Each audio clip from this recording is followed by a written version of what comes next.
எவ்வளவுதான் டயட் இருந்து உங்களுக்கு சுகர் குறையவே இல்லையா? நீங்க செய்யக்கூடிய தவறுகள் என்ன? தினம்தோறும் இந்த காய்கறிகளை சாப்பிட்டு பாருங்க, கட்டாயம் உங்களுக்கு சுகர் லெவல் குறையும். அது என்ன அப்படின்றத இந்த பதிவுல சொல்ல போறேன். வீடியோவை ஸ்கிப் பண்ணாம முழுசா பாருங்க. உங்க ஃப்ரெண்ட்ஸ் அண்ட் ஃபேமிலிக்கு இந்த வீடியோவை ஷேர் பண்ணுங்க. நம்மளோட சேனலை சப்ஸ்கிரைப் பண்ணிக்கோங்க. வாங்க பதிவுக்குள்ள போலாம். Welcome to Nitya's Varam, where ancient Siddha tradition meets modern healing. Experience the difference. வரம் நேயர்களுக்கு வணக்கம். நான் டாக்டர் நித்யா, சித்தா பிசிஷியன். இந்த பதிவில் நம்ம என்ன பார்க்க போகிறோம்? சித்த மருத்துவத்தில் இந்த நீரிழிவு அப்படின்னு சொல்கிற இந்த மதமேக நோய், அதாங்க நம்மளுடைய டயபெட்டிஸ் மெலிட்டஸ். இந்த கண்டிஷனுக்கு சித்தர்கள் சொன்ன வழிமுறைகள், உணவு முறைகளை நம்ம பார்க்கலாம். நிறைய பதிவுகளை நம்ம பார்த்துருக்கோம். ஒரு சிலர் சொல்கிறீங்க, நான் டயட் ஃபாலோ பண்ணுறேன், இருந்தாலும் எனக்கு ஏன் சுகர் லெவல் குறையவே இல்லை அப்படின்னு யோசிப்பீங்க. அதாவதுங்க, டயட்னா நீங்கள் எந்த மாதிரி டயட் ஃபாலோ பண்ணுறீங்க அதை ரொம்ப கவனத்தில் இருக்கணும். ஒரு 2 நாள் டயட் ஃபாலோ பண்ணுறது, அதுக்கப்புறம் நம்ம ஃப்ரெண்ட்ஸோடையோ இல்லை வேறு எங்கேயாவது நான் போயிட்டேங்க, ஒரு ஃபங்க்ஷனுக்கு போனேங்க, அங்கே எல்லாரையும் பார்த்தோன்னே அது ஃபுட்டெல்லாம் பார்த்தோன்னே நல்லா டெம்ட் ஆகிடுச்சு, நான் சாப்பிட ஆரம்பிச்சிட்டேன் அப்படியெல்லாம் சொல்வீங்க. அந்த மாதிரி ஒரு நாள் தானே அப்படின்னு நீங்கள் சாப்பிட்டீங்கன்னா அதுவே என்னென்னா கொஞ்சம் கொஞ்சமாக நமக்கு சுகர் லெவல் பிளட்டில் இன்க்ரீஸ் பண்ண ஆரம்பிச்சிடும். இந்த சுகர் இருந்துச்சுன்னா ஒரு 40 வயதுக்கு மேலே உங்களுக்கு வரக்கூடிய தொந்தரவுகள் நிறைய பேர் இதெல்லாம் ஃபேஸ் பண்ணுவீங்க. இருந்தாலும் அது ஒத்துக்கவே மாட்டுறீங்க.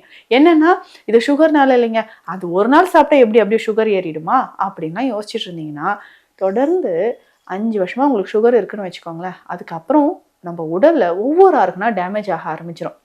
முதல்ல பார்த்தீங்கன்னா நரம்புகள் தான் பாதிக்கப்படுது, முக்கியமாக கால் நரம்புகள்.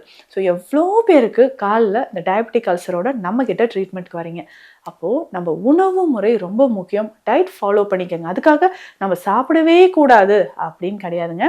நம்ம சாப்பிடக்கூடிய உணவில் கார்போஹைட்ரேட்ஸ், நல்ல மாவுச்சத்து இருக்குது இல்லைங்களா, இந்த உணவை குறைச்சிக்கோங்க. ஃபைபர் நிறைய சேர்த்துக்கோங்க.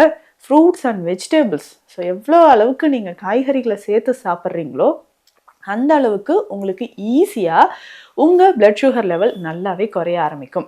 அப்போ உடலில் இருக்கக்கூடிய கழிவுகளும் வெளியேறும், நரம்புகளும் பலப்படும், சுகர் லெவலும் உங்களுக்கு நல்லாவே குறைஞ்சிரும். காலில் மதமதப்பு இருக்குது, மறுத்து போகிற மாதிரி ஒரு உணர்வு இருக்குங்க, காலில் ஒரு சென்சேஷனே தெரியல அப்படியெல்லாம் சொல்வீங்க. ஸோ இதை நம்ம சரி செய்கிறதுக்கு என்ன பண்ணலாம், சுகர் லெவலை குறைக்கிறது எப்படி அப்படின்றத பார்க்கலாங்க. இதில் முக்கியமாக இந்த கால் நரம்புகள், அதுக்கு அடுத்தது பார்த்திங்கன்னா உங்களுடைய சிறுநீரகங்களை பார்த்துக்கோங்க. சிறுநீரக பாதிப்பு இன்றைக்கி பெரும்பாலும் நிறைய பேருக்கு, சுகர் இருக்கிறவங்களுக்கு நிறைய பேருக்கு வருது. அதுலேயுமே ரொம்ப கவனமாக நீங்கள் பார்த்துக்கணும். இப்போது நீங்கள் எடுத்துக்கொள்ளக்கூடிய உணவில் நல்லா பாலிஷ் பண்ண ரைஸ் இருக்கு இல்லைங்களா, அதை ஃபஸ்ட்டு அவாய்ட் பண்ணிக்கோங்க. அதாவது ரீஃபைண்ட் கார்போஹைட்ரேட்ஸ் எடுக்கிறது.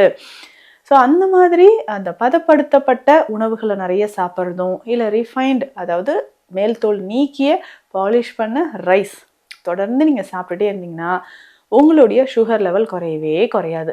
அப்போ சுகர் லெவலை நம்ம குறைக்கிறதுக்கு நம்ம கைக்குத்தல் அரிசி பயன்படுத்தலாம், ரெட் ரைஸ் சிவப்பு அரிசி பயன்படுத்தலாம். ஸோ அந்த மாதிரி சிவப்பு அரிசியோ நல்ல கருமை நிறத்தில் இருக்கக்கூடிய அரிசி வகைகளோ நீங்கள் அதை சமைத்து சாப்பிடும்போது உங்கள் உடலில் இருக்கக்கூடிய பல பிரச்சனைகள் நமக்கு குணமாக ஆரம்பிக்கும்.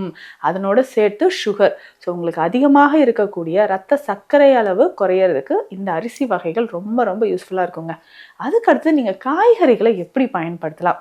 ஸோ சுகர் இருக்குது அப்படின்னா சுகர் லெவல் குறையிறதுக்கு காய்கறிகளை நம்ம எப்படி பயன்படுத்தலாம் அப்படின்னா, நீங்கள் ஃப்ரை பண்ணி சாப்பிட வேண்டாம். அதுக்கப்புறம் நிறைய பேர் டீப் ஃப்ரை பண்ணிடுவாங்க, அந்த மாதிரியும் சாப்பிடுவோம். ஸோ காய்கறிகளை அப்படியே நம்ம கூட்டு மாதிரி பருப்பு சேர்த்தோ இல்லை வேக வைத்தோ நீங்கள் பயன்படுத்தலாம். அப்படி நீங்கள் தினம்தோறும், இப்போ நான் சொல்லக்கூடிய காய்கறிகளில் இந்த வெஜிடபிள்ஸில் தினம்தோறும் உங்கள் உணவில் கட்டாயமாக இருக்கணும். சுகர் லெவலை குறைக்கிறதுக்கு முதல்ல பார்த்தீங்கன்னா கோவக்காய் ரொம்ப முக்கியமானதுங்க. நல்ல ஒரு மைல்டாக ஒரு துவர்ப்பு சுவை அதில் இருக்கக்கூடியது. ஸோ கோவக்காய் நீங்கள் எடுத்துக்கோங்க. உணவில் நீங்கள் கோவக்காய் பயன்படுத்தும்போது சுகர் லெவல் நல்லா குறையும். அதுக்கு அடுத்ததாக பார்த்தீங்கன்னா கொத்தவரங்காய், இதுவுமே நமக்கு சுகர் லெவலை குறைக்கும். சுகர்னால் வரக்கூடிய நரம்பு சம்மந்தப்பட்ட பிரச்சனை, ஸோ டயபெட்டிக் நியூரோபதி அப்படின்னு நம்ம சொல்கிறோம்.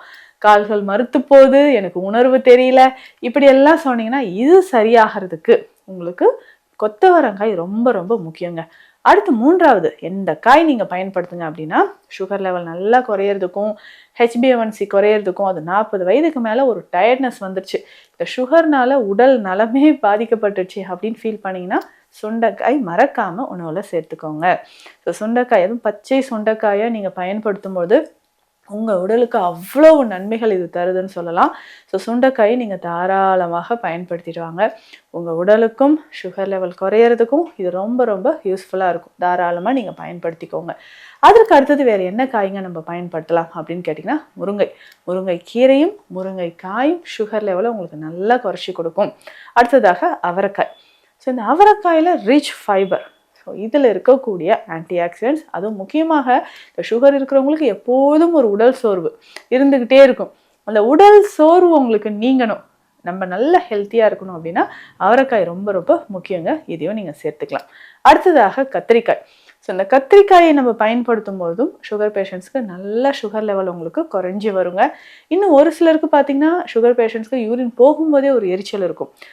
பார்த்தீங்கன்னா எப்போ பாரு யூரின் போனாலும் ஒரு பர்னிங் சென்சேஷன் இருக்கும். இதற்கு மிக சிறந்தது அப்படின்னு பார்த்தீங்கன்னா வெண்டைக்காய். ஸோ வெண்டைக்காய் தவறாமல் சேர்த்துக்கோங்க. நூக்கோல், சௌச்சவ் இதுவுமே அந்த நீர் தன்மை இருக்கக்கூடியது இல்லையா, இப்போ சுகர் லெவலை நல்லாவே குறைச்சி கொடுக்குங்க.